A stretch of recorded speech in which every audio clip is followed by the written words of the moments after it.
that way. Where there's water, there's usually animals. Goats feed on this high ground. Here you go. There's an old goat carcass, yeah, look. Man, absolutely stinks. It looks like something has been feeding off this. More than likely wolves. This one's been left behind. I can tell it's been here for over a week at least. This meat's pretty far gone. You know, I can't eat that. But there's loads of things you can do with animal skin. It's actually one of the toughest materials in nature. It gets cut straight down the spine. Animal hide is incredibly strong. It can be used for clothing or binding. Well, that will be useful.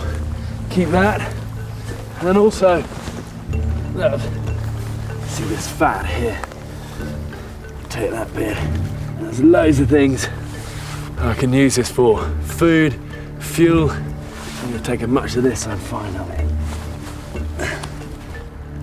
Let's get out of here. Following a stream down towards the tree line should eventually link up with a bigger river. Almost there.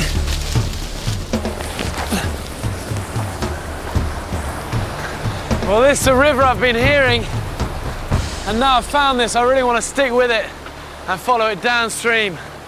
I reckon the best thing I can do is actually make a raft and use that to fast track me out of the mountains. Let's get some materials. There's plenty of birch here. Not the best material, but it's flexible and buoyant. It'll do for making the frame. And what I want is loads of long, straight, flexible pieces. I'm going to bend them and shape them into a raft. Once you've gathered enough materials, it should take you about 4 hours to make a coracle raft. But I've never made one of these before, so I'm not 100% sure it's going to work. But I don't see any reason why it won't. Okay, it's tight all. The whippy branches bend into a circular shape to form the hull. Okay, and that's then the basic shape of the raft. A couple of support beams and it's ready to put the parachute skin on. One thing that's always hard is tying material like this. And a good little trick I always use, get a stone, stick that in it, and then you've got something there to give you some tension. The goat skin I collected on the mountain will make a strong paddle. On a fast-flowing river, you can cover twice the distance that you could on foot, if you can stay afloat. We'll jam this in here. Okay, that's set.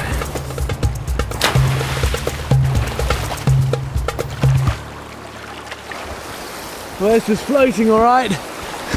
Pretty low in the water, but it's taking me downstream much faster than I can walk. If you can steer your raft, aim for deep water. The flow here is much slower, but this thing is impossible to control. The current's dragging me into the shallows, and it's the last place I want to be. And it's the shallow stuff that can often be more dangerous, just because the water flows faster. Ow! Oh. Navigating unknown waters is a dangerous game. You must stay alert and rely on all your senses. Changes in the sound of the river warn of impending danger.